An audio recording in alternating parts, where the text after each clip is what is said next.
Welcome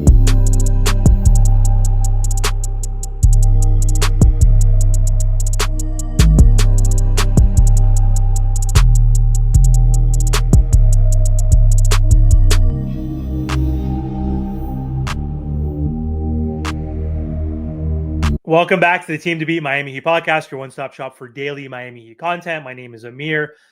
The Miami Heat last night lit up the Los Angeles Clippers 140 to 123, tying a franchise record with 24 made three-pointers. This was one of the best offensive performances of the entire season for the Miami Heat. This is their fifth time they've scored 140 or above, and the Miami Heat all-time now are 13-0 anytime they score 140 points or above. So let's break down what exactly went well for the Miami Heat last night. So the Miami Heat came out locked in from the jump, and the Heat took an early lead. They were up 14-6. Bam and Adebayo and Andrew Wiggins were leading the way. They had 7 points each in that first 6 minutes of the game when they were up by 14-6. And Bam, first possession of the game, took an above the break three-pointer, hit that nothing but net, and that set the tone for the rest of the game. He was in rhythm all night long, and he played very great, which we'll get into later. But the Miami Heat in general, first quarter, strong start, scored 35 points. Clippers only scored 24, so they were up by double digits in the first quarter. Another great scoring quarter for the Miami Heat. Pace was still there. They're the fastest team essentially in the NBA. They play with the most pace per 100 possessions, and they came out strong. And it was a fun game to watch.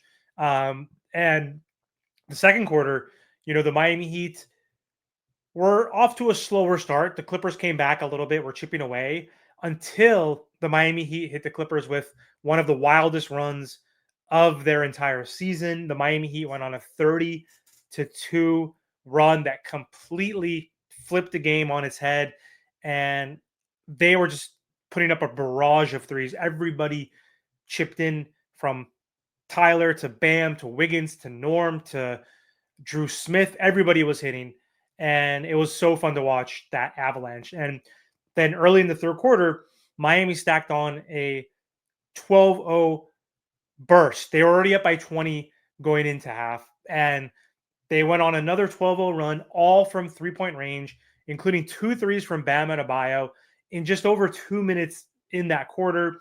And from there, the lead ballooned all the way up to, I believe, 32 or 36, somewhere in that range. And it was just a barrage of three-pointers, like I mentioned. And the story of the night is simple. The Heat tied a franchise record, hitting 24 three-pointers.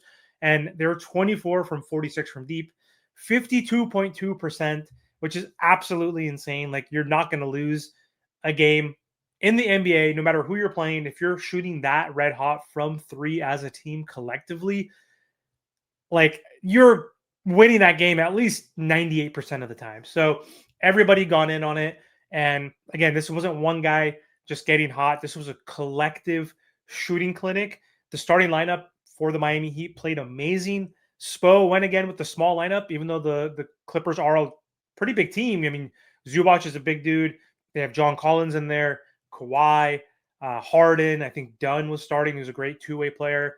And they have size, but we went with the same lineup that we've been going with since Tyler's been back. We have Tyler, Davion, Norm, Bam, and Wiggins. So we're playing small, but this starting lineup dominated. They looked really good. So in terms of standout performances, got to start off with Norm Powell playing against his former team. Now he's 2-0 against the Clippers. 30 points from Norman Powell. He was cooking. Slow start in the beginning, and he mentioned it in the beginning that, like, there's so many guys on this team that can contribute. And he said that everybody's going to get their opportunities. Everybody's going to get their shots. He wasn't really putting up too many shots early on. Same with Tyler Herro as well. He was picking his spots. He knew that, he would find his time when he needed to be involved. And he found his time. And that was in the second half. Shot 6 for 10 from 3. And he looked extra motivated playing the Clippers, obviously.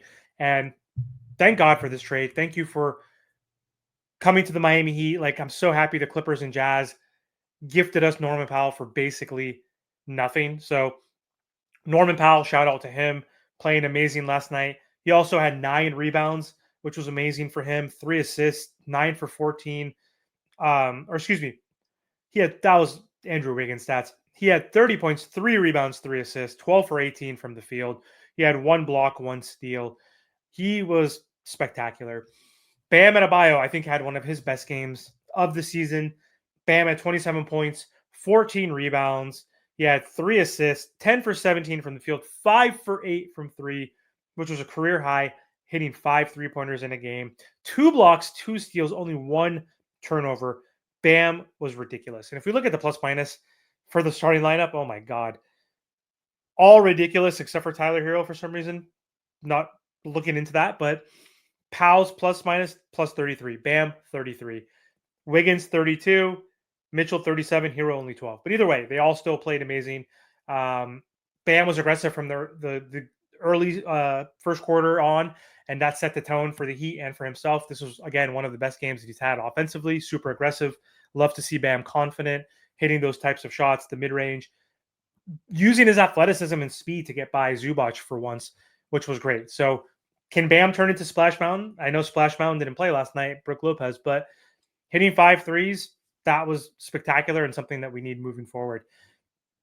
Tyler Herro and Andrew Wiggins, both solid. Again, Andrew Wiggins off to a hot start early on in the game with Bam Adebayo. He ended up with 22 points, 9 rebounds, 3 assists, 9 for 14 from the field, 2 for 3 from 3, 2 for 2 from the line, 3 blocks. He looked amazing on both ends of the floor. There was times where he got to the paint 3 times, missed the either floater or layup, and got the rebound immediately, bouncing off of like a pogo stick and just put it back in after an offensive rebound. Like, he was spectacular last night. He's been great this season, especially the last 3 games. Tyler Herro continues to look good. Only his fourth game of the season now. The Heat are 3-1 since Tyler's returned. 22 points, 3 rebounds, 2 assists, 8 for 15, 4 for 6 from threes, continuing to shoot very well from 3. 2 for 3 from the line, 1 block, no turnovers. So really good game from Tyler Herro. Davion Mitchell to round out the starting lineup. He was spectacular last night. 16 points, 12 assists, 4 for 4 from 3. Perfect from 3. Probably the quiet MVP of this game. He didn't miss from deep, ran the offense beautifully with 12 assists. He's been amazing.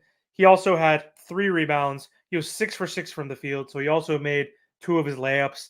He had 2 steals, only 2 turnovers. His assist to turnover ratio has been spectacular this year. He's been great as our floor general. The Heat had 7 players in double figures as well. This was a balanced offense. They were explosive, and it was spectacular to see. Jaime Jaquez's quiet night. He's kind of stepped back a little bit since Tyler's been back. His usage is down a little bit, and he missed the game due to a groin injury, so could have been rusty. But 4 points, 4 rebounds, 5 assists. He's still contributing with rebounds and assists, even though he's not getting the points. He was 2 for 10, so he didn't really shoot well. 0 for 2 from 3, had 1 block. Fontecchio back in the rotation, looked a little rusty himself. 7 points, 4 rebounds, 2 assists, 2 for 7 from the field, only 1 for 6 from 3. Kalel, only 16 minutes, but he got 9 rebounds. He was 0 for 3, didn't score a bucket, had 1 block, really quiet. He's kind of taken a backseat as well a little bit. Drew Smith continues to be solid in limited minutes, 16 minutes, 7 points, 2 assists, 3 for 6 from the field. And then Pella was looking good in that first half, but then I think he twisted his ankle or had a knee injury. I can't remember exactly, but 5 points, 1 rebound, 2 assists. Very unfortunate that he got banged up. On the Clipper side, Kawhi Leonard, after they were dead in the water, down 32 points, he just erupted in that fourth quarter. He scored 36 last night. He scored 19 in the fourth quarter, kept the Clippers in it, brought him back, but the Clippers couldn't match the Miami Heat shot making. So it was a tough night for the Clippers. If we look at their box, Zubac, solid game, 16 and 13, 2 assists. He had 1 block. Chris Dunn, solid game, 12 points, 4 rebounds, 5 assists. John Collins, 10.6 rebounds, 2 assists. Harden only played 20 minutes. He just wasn't playing defense like normal. He was just pounding the ball, playing hero ball, playing isolation basketball, slowing the game down, looking for fouls. That's all he tried to do was get to the line. Got to the line 7 times. He had 11 points, 2 rebounds, 3 assists, but 5 turnovers in 20 minutes. Pretty bad. On the bench, Chris Paul. Chris Paul's retiring. This is his final game in Miami. So CP3 is a legend. He's 40 years old, but he's washed. He had 8 points, 3 assists, but he looks completely washed. Davion Mitchell, Wiggins, Tyler Herro, they all burned him. Guy's a cone now at this age. He was an amazing two-way player. Obviously, great all-star, all NBA talent, second all-time in assists and steals behind John Stockton. He's done, man. And, it sucks that he's retiring and it's an end of an era. I used to like Chris Paul because I worked for the Clippers back in 2012, started there in 2010, and not a Clipper fan, obviously, but kind of rooted for them by default as a Western team while I was a Heat fan working for them. And I liked him. Lob City was fun. Watching him play with Blake Griffin, DeAndre Jordan, JJ Redick was like spectacular and awesome, fun basketball to watch every single night. But then after he left, he went to, was it the Rockets, and then obviously Thunder, and then however many other teams he's been on now. Can't keep count. He's been on 7 teams. I just started to dislike his attitude, became more of a dirty player, started to cry a lot, complain a lot. Not the biggest fan after him leaving. I loved him on the Hornets. Like, he was just must watch TV on the Hornets as well as the Clippers. After that, not the biggest fan, but still respect him, obviously, as an all-time NBA great. So, yeah, Chris Paul retiring, and the Miami Heat retired the Clippers now. We won the season series 2-0, and the Miami Heat are rolling this season. They've won 7, I believe, out of the last 8. They're third in the East, 14-7. They are 1 game behind the New York Knicks. I think they have the tiebreaker. Actually, no, we were 1-1 with them. So I don't know exactly what the next tiebreaker is. So let me know in the comment section. But right now it's the Pistons, Knicks, Heat, and Raptors in the top 4. And I'm pleasantly surprised that the Miami Heat are playing this good. And their offense has been spectacular. Spo's been doing great. I love this team. This team is super deep. With Pella injured, maybe that opens up an opportunity for Nico to get back in the rotation. Or maybe that just gives Jaime Jaquez more usage, which could be a good thing as well. So anyway, great game from the Miami Heat. Up next, they're playing the Mavericks at Dallas on Wednesday.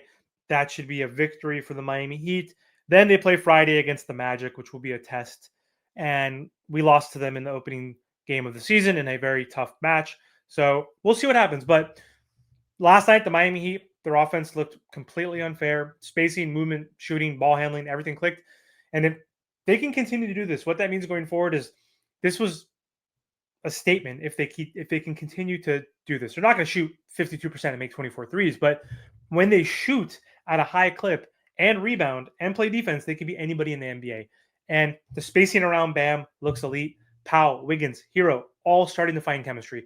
Davion Mitchell continues to be one of the best finds for the Miami Heat. He is the epitome of Miami Heat culture. If the three-point rhythm continues, the Heat are going to be a problem for the rest of the league because we know they're always going to play defense, and their offense is so much better in general than last year with the pace and space. So anyway, thanks for watching. Don't forget to like, comment, share, and subscribe to the channel.